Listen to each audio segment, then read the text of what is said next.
آموزش سوبا بورس 2، نوسانگیری از بورس 2، قسمت سوم.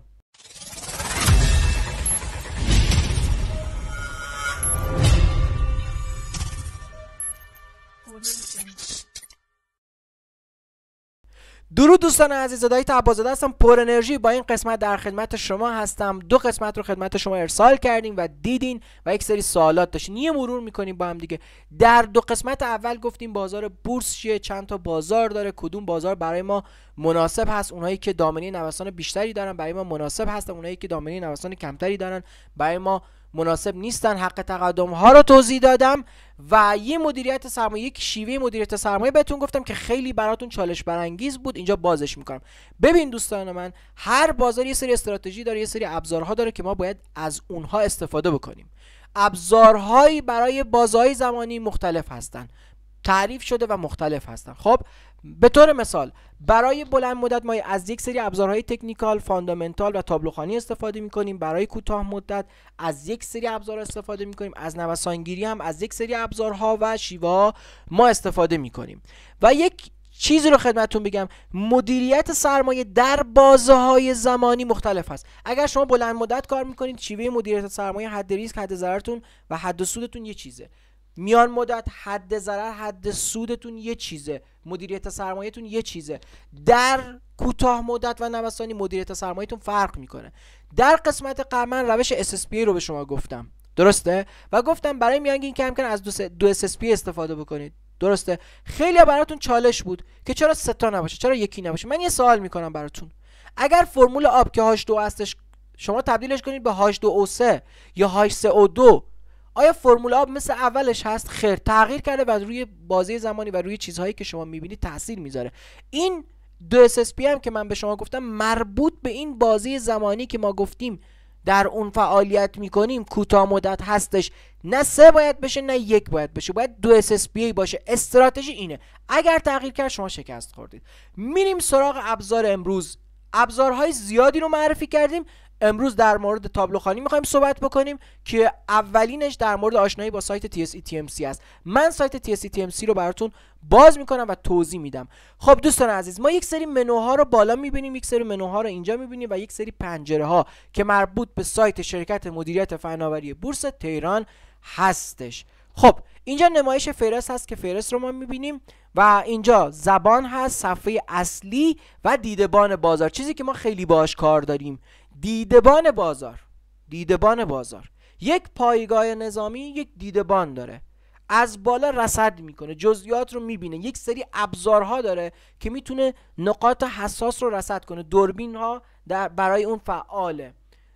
فرودگاه دیدبان داره، هر جایی دیدبان داره که یک سری ابزارها در اختیارش قرار میده. ما هم اینجا دیدبان داریم که تمام سهم ها رو میتونیم ببینیم. یک سری سهم های خاص رو میتونیم ببینیم، یک سری سهم هایی که مربوط به بازار، سهام، گردش های مالی و هستن رو ما میتونیم ببینیم و نگاه بکنیم، درسته؟ اینجا جستجوی سهام هستش. ما میتونیم این سهم رو جستجو بکنیم، اسمش رو وارد کنیم. به طور مثال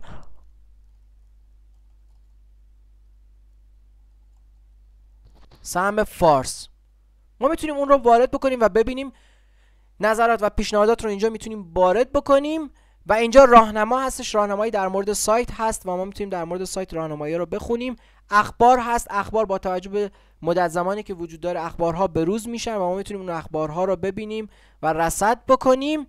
و قسمت آموزش که یک قسمت خیلی خوب هست، ما میتونیم به صورت آکادمیک خیلی پیشفرض اونها رو ببینیم. اما دوستان من، آموزش ها آکادمیک هست، مثل کتاب هست، ولی در عمل ممکنه داستان متفاوت باشه. من مثالش رو براتون در ادامه خواهم زد. و این قسمت هم نقشه بازار هستش که به مناسبت شب یلدا این کامل قرمز شده. در یکی از لایو هایی که براتون توضیح دادم من دقیقاً گفتم شاخص روی 1,533,000 میریزه و ریخت و الان به مناسبت شب یلدا همه سهم ها دارن قرمز میشن و اینا هم برگ انار هستش که شما دارید میبینید. خب یک سری منوها داریم در یک نگاه که کلن مربوط به بورس هست. اینجا هم بورس اوراق بهادار رو باز سری جزئیاتش رو ما ببینید. فرابورس هست، بورس انرژی، شبکه کدال که مهمه. صندوق های سرمایه گذاری هم برای اونایی که دوست ندارن توی بورس فعالیت بکنن خیلی مناسب. بورس کالا هم که مربوط به آموزش ما نیست و در موردش اینجا صحبت نمی کنیم. خب وضعیت بازار در حال حاضر که این کلیپ داره رکورد میشه و 5 دقیقه ازش گذشته، ساعت 15 و 39 دقیقه و 26 ثانیه روز 25/9/99 25 آذر ماه هستش که قیمت مربوط به این بازار ساعت 15 و 35 دقیقه بروز شده. شاخص کل بورس چیه؟ شاخص عددی که یک چیزی رو برای ما نشون میده. میگن هر چیزی که بگندد نمکش میزنند وای که اگر بگندد نمک. نمیدونم درست گفتم یا نه، ولی خودتون تا تهش رو بخونید. شاخص اگر اطلاعات غلطی رو ما بتونیم ازش برداشت بکنیم، میتونیم اطلاعات درست رو هم متوجه بشیم. اوکی؟ اطلاعات درست رو هم متوجه بشیم. شاخص به چه کار نمیاد؟ برای اونایی که میخوان معامله بکنن و میخوان به این عدد نگاه کنن خوبه یا بده بازار رو تشخیص بدن، شاخص به کار نمیاد. شاخص به چه دردی نمیخوره؟ به درد ما نوسانگیرها زیاد نمیخوره. شاخص چیه؟ شاخص میانگین رشد سهم ها نسبت به دیروز امروزشون هستش. خیلی ساده گفتم. فرمولش چیه؟ ارزش جاری سهم امروز تقسیم بر ارزش پایه، یعنی دیروزش، ضرب در 100 که میشه یک سهم باشه. این عددی که به دست میاد، این فرمول برای تمام سهم های بازار نقدی بورس تکرار میشه و یک میانگین از این جواب ها گرفته میشه و این میشه شاخص کل. یه سهمی میتونه خیلی روش اثر بذاره و یه سهمی میتونه اصلا هیچ اثری نذاره، در صورتی که میتونه مثلا امروز شاخص کل که 1,428,376 بوده و 55,782 واحد رشد منفی داشته، ممکنه بعضی از سهم‌ها خوب مثبت بودن. درسته؟ ممکنه چند تا سهم خیلی بزرگ منفی بوده باشن و این نمیتونیم ما از طریق شاخص کل معامله گری بکنیم توی بازار بورس. میتونه یک ابزار کمکی باشه ولی نمیتونه 100% باشه. چیزی که خیلی بهتره شاخص کل هموزن هست که دیدش نسبت به بازار فرق میکنه، مثل شاخص کل نیست. عددش هم واقعی تره، 441,000 واحد نسبت به امروز هم 10,000 واحد رشد منفی داشته. ارزش بازار چیه؟ ارزش بازار بورس تهران اینقدر بوده، این عدد به میلیارد. اطلاعات قیمت هم که گفتم چیه که بروز شده، این اطلاعات قیمت هست. تعداد معاملات امروز 746,236 معامله انجام شده که ارزش معاملات به میلیارد ریال اگر بهش نگاه بکنیم و من میلیارد تومنش رو بهتون میگم 7,897 میلیارد بوده. میلیارد تومن. این عددی که شما دارید میبینید به ریال هست و یکم دیلی داره، یکم دقیق نیست. حجم معاملات رو هم دارید میبینید 7 میلیارد معامله انجام شده. شاخصهای منتخب، شاخصهایی که خیلی خیلی برای ما مهم هستند و همه ساعت 15:40 دقیقه منتشر شدن: شاخص کل، شاخص قیمت، شاخص کل هموزن که میتونه این شاخص ها برای ما یکم واقعی تر باشه، شاخص قیمت هموزن، شاخص آزاد شناور، شاخص بازار اول، شاخص بازار دوم. تأثیر در شاخص، نمادهایی که تأثیر داشتن توی شاخص بازار نقدی یا شاخص کل بازار نقدی بورس: فارس، فامیلی، فولاد، شستا و غیره. نمادهایی که زیاد معامله شدن، پرتراکنش بودن: نماد خودرو، فولاد.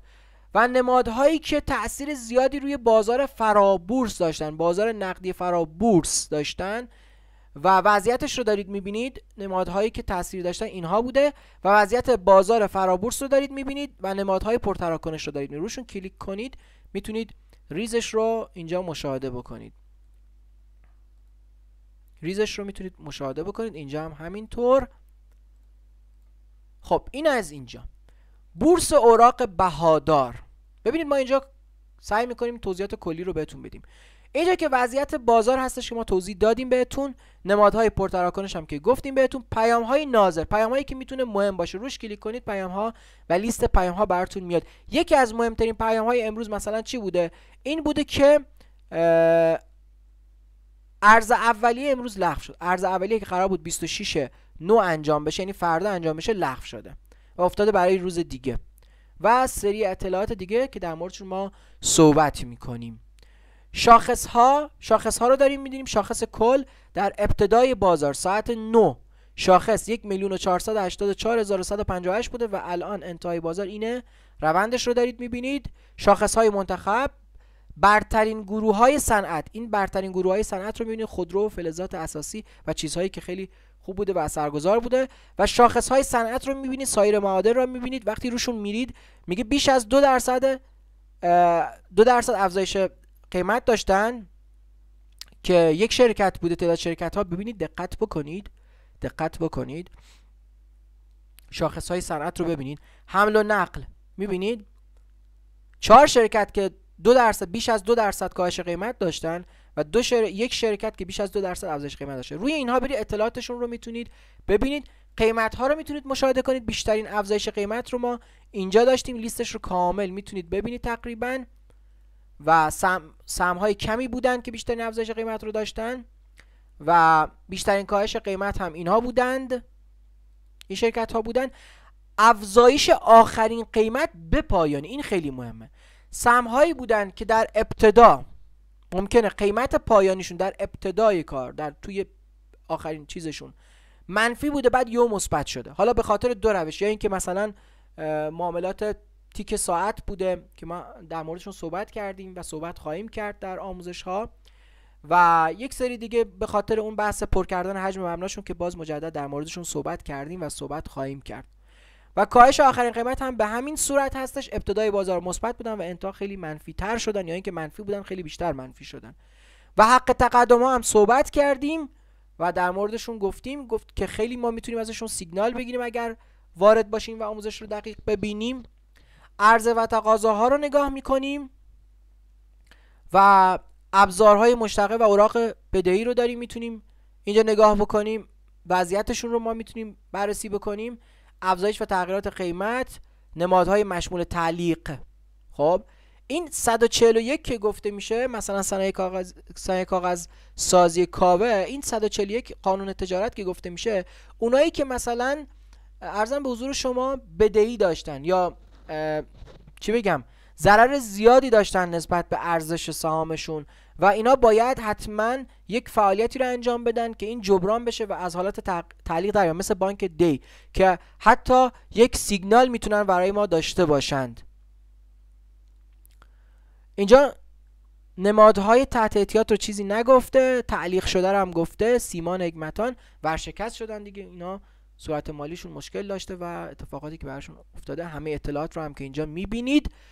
و در قسمت فرابورس هم به همین صورت شاخص ها، قیمت ها. ولی یه چیزی که اینجا داره قسمت بازار پایه است که 3 تا بازار داره که من در قسمت 1 و 2 در موردش صحبت کردم: بازار زرد، بازار نارنجی و بازار قرمز. خب دوستان عزیز، این قسمت تابلوخوانی است که من با کلیات بازار شما رو آشنا کردم. حالا چیزی که خیلی برای ما مهمه قسمت دیدبان بازار هستش که ما باید اون رو بهتر ببینیم. ببینید دوستان، دیدبان بازار یک سری گزینه‌ها داره. اینجا تنظیم ها داره که ما باید با توجه به کارهایی که ازش میخوایم تنظیم رو انجام بدیم. به طور مثال بازارهای انتخابی من بورس و فرابورس هست، تک تک انتخاب نمی کنم. گروه بندی گروه‌های صنعت رو میخوام، چرخش خودکار رو باید فعال باشه. نحوه نمایش دیدبان بازار، نمادهای معامله شده رو باید بهم نشون بده. نحوه نمایش اعداد بزرگ هم نمایش به M میلیون و B میلیارد باشه. نوع اوراق، سهام، حق تقدم، صندوق سرمایه گذاری رو من خودم فعال کردم و چون من عرضم به حضور شما دامنه نوسان زیاد میخوام طبق این تنظیم انجام میدم. تاریخچه قیمت ها رو من فعال میکنم و فعالش میکنم، حقیقی حقوقی هم فعال میکنم که برام مناسب باشه. من این تنظیمات رو باید انجام بدم که خیلی میتونه مؤثر باشه. نوع اوراق رو مشخص کردم، اطلاعات تکمیلی هم مشخص کردم، چرخش اینا رو هم اوکی کردم. در اینجا ما فیلترها رو به کار میبریم.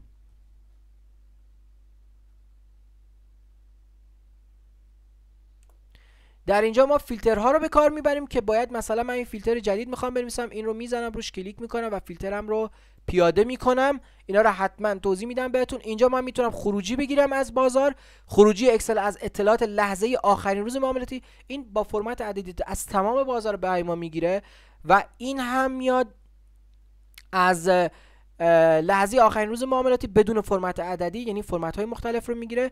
خروج HTML از دیدبان بازار، اون چیز فیلترهایی که ما اجرا کردیم گرفته میشه و این به صورت اکسل هستش. این هم از این EPS و PBI رو اینا رو هم که توضیح دادیم براتون، اینا رو حتما توضیح میدیم. و این قسمت مرتب سازی هستش. ما میتونیم مرتب سازی کنیم با توجه به نماد، با اسم نماد، مثلا مثل حروف الفبا، به تعداد، حجم، ارزش. تعدادش برامون مهمه، حجمش مهمه، بستگی داره که ما چه چیزی برامون مهمه، صعودی برامون مهمه یا نزولی برامون مهمه. اگر دقت بکنیم الان بریم بالا،